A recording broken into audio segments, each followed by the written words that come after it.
right, so before I get into this session, I'm here at Lake Elsinore. That's this building behind me. I'm actually about 6 or 7 hours into a session. Nothing really too interesting except for one hand, which I'm about to get into. But first, I wanted to cover a session I played a couple of days ago at Morongo Casino.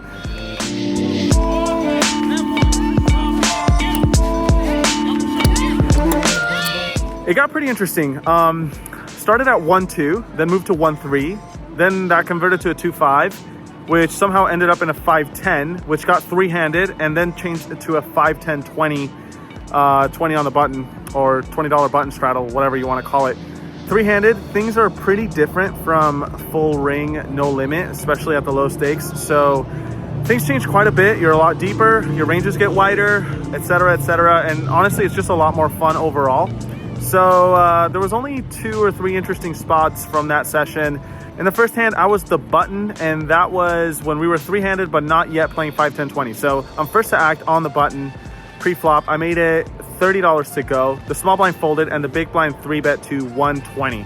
We're both around, I want to say 1,000 effective, maybe. So when the action gets back to me, he makes it 120. I decide to put in the 4-bet, make it $400. He doesn't think too long and makes the call. So we go heads up to a flop with around 800 or 900 in the middle. Flop's not too great for ace king. It comes 10-9-7 with 2 spades. I don't have a spade in my hand. Small blind decides to just lead out and jam all in for around, I think it was 600 or so. I only have about 650 behind, so essentially an all in for both stacks. I thought about it for a while, and even though I could beat some, maybe some random spade draws, after thinking for a little bit, decided to just let it go and conserve some chips for later on. Considering that this player was a pretty nice guy, somewhat decent player, but most of all very successful in life, not really hurting for money, and there was plenty of money moving around the table. So again, decided to just make the fold and move on to the next hand, which happened shortly after. I had pocket 7s in the small blind this time, playing 5-10-20, raised it up to 55 or 60, I think it was. This time this player is in the big blind and makes the call, and the button gets out of the way. So heads up to a flop, which comes ace 10-7 all clubs. Definitely going to start things out with a bet here, considering that it's a bottom set on a fairly draw heavy board. There's a lot of value to be had from flush draws, top pair, maybe even some straight draws, who knows. So I decided to put out a bet of $80. He pretty quickly raises it up to $300. I only have around 600 behind at this point, so pretty easy all in. That's what I decided to do. Our opponent snap calls, so it's not looking great. I show my hand right away, and he actually ends up showing 10-7. So we find the case 7 for bottom set, and he's drawing to just a 10 to win this hand. Luckily, it does not come. We find the double up, and we're right back in this with quite a few big blinds. And that sets up nicely for the next hand, which is actually the biggest pot I've ever won so far in my poker career.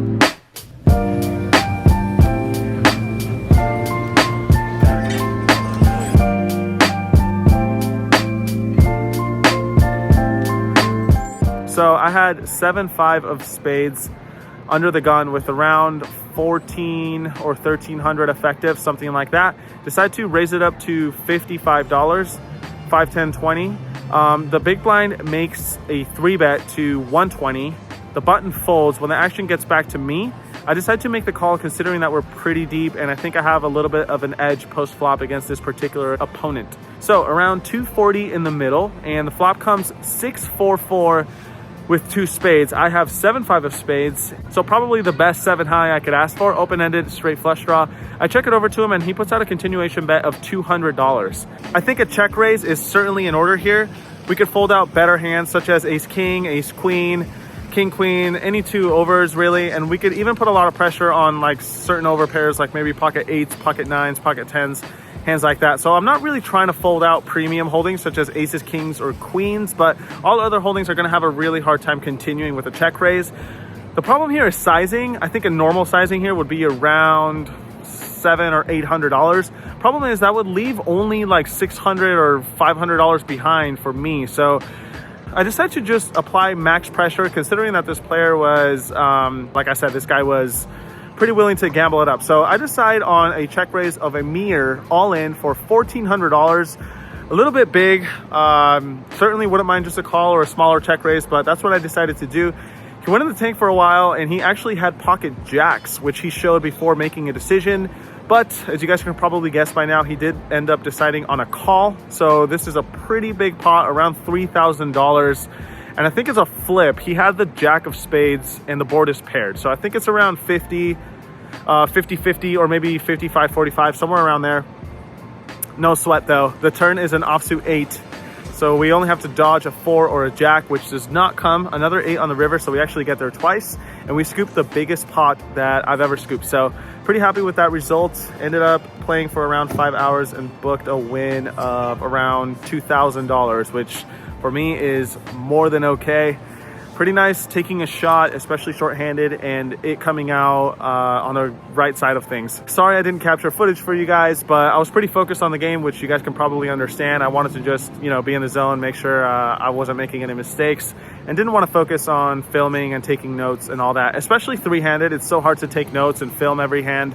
Probably 80% of hands I was playing, so again, just wanted to focus and relay the hands to you guys later on. So hopefully you guys enjoyed that quick update. And now I'm about to jump back into a 2-3 game, which is back to normal, back to the bread and butter. If any big spots come up after this quick intermission, I'll be sure to let you guys know.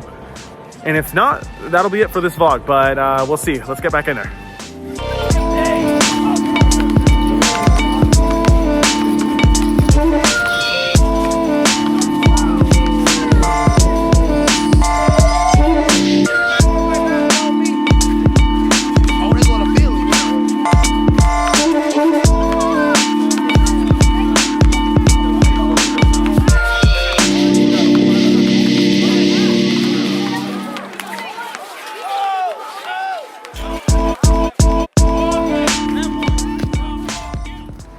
All right, so remember how I said I would update you guys if anything happened?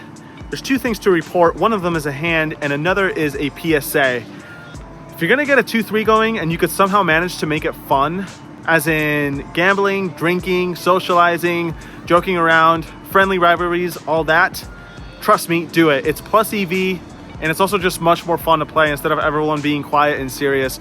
This game we got going on in there definitely qualifies. Everyone's drinking, everyone's gambling, and there's even candy going into these pots. Yup, candy, mints, chocolates, etc. So pretty juicy 2-3 game, all things considered. But as far as hands, car dead. Nothing really going on, except for one spot, which definitely qualifies for the vlog. There was an under the gun open to $15, a couple of callers in the field, and I looked down at king queen offsuit from the button. I think this makes for a pretty good squeeze candidate, considering that we block a lot of strong hands such as kings, queens, ace king, ace queen. So I decided to make it $70. The under the gun player is pretty deep, so as long as we get through him, I think it's a good spot to pick up some dead money from the dead callers in the field. Unfortunately though, after making it $70, the under the gun player makes the call and the +1 caller makes the call. So 3 ways to a flop here, around 200 and something in the middle. Flop comes down pretty decent though. It's queen, jack, 5 with 2 hearts. We do have the king of hearts. Under the gun player decides to lead out for $50 here, and the +1 player makes the call. Action's on me, and at this point they only have around 300 behind, so I think an all-in here is much better than a flat call. So that's what I decided to do. It's a little sketchy considering we don't have an amazing hand, and there's a lot of turns that will give us the worst hand, obviously, but I think at this point in time, we actually have the best hand, and the best play is to just deny equity and get max value from any inferior holdings that might want to continue. So I decided to move all in, only having around 300 behind. The under the gun player goes into the tank for a really long time before eventually deciding on a call. And then the +1 player snap calls, which is not really that good because he was playing fairly tight up to this point. So not really sure where we stand in the hand, but once the turn peels off the 10 of hearts, pretty sure we're dead unless we pick up maybe like the ace of hearts on the river or something like that. But the river comes an offsuit 6. Lo and behold, the under the gun 1 player folds right away, and the under the gun player lifts his cards up, gives it the sigh, and throws it in the muck. So I have no idea what they had, no idea what we managed to get max value from there, but it worked out. Managed to scoop a 400 big blind pot or something like that in a 2-3 game Friday night here at Lake Elsinore. That's pretty above expectation, I would say. Aside from that crazy hand, nothing really going on. I'm up around 500 or 600. think I'm going to call it a night here pretty soon, just because the game is dying down and a few people are starting to leave. But if nothing else, hopefully you guys enjoyed that hand, because I certainly did. Can't believe we won. Not really sure what they had, but no questions asked. I'll take it.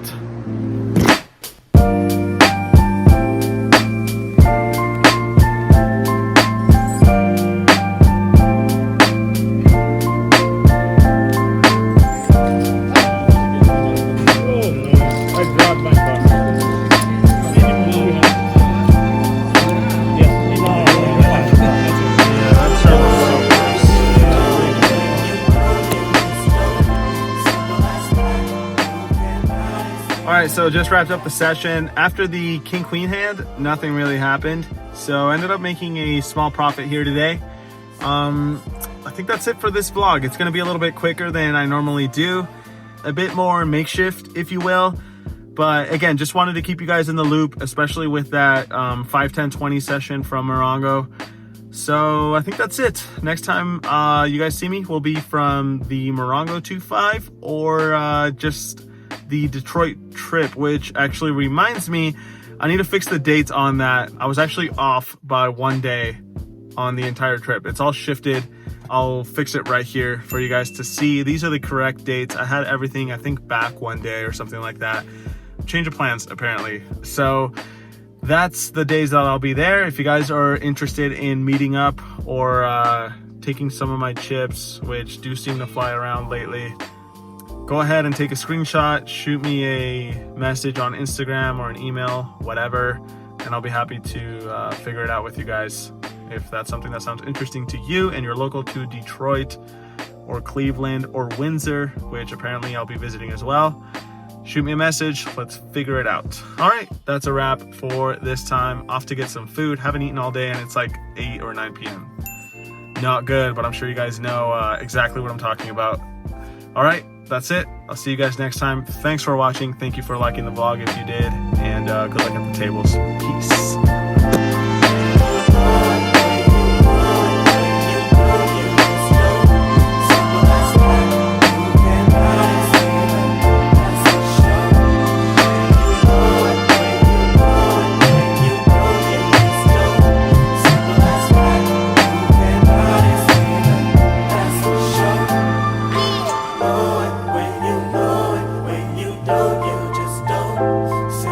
You can buy this feeling, that's for sure. You know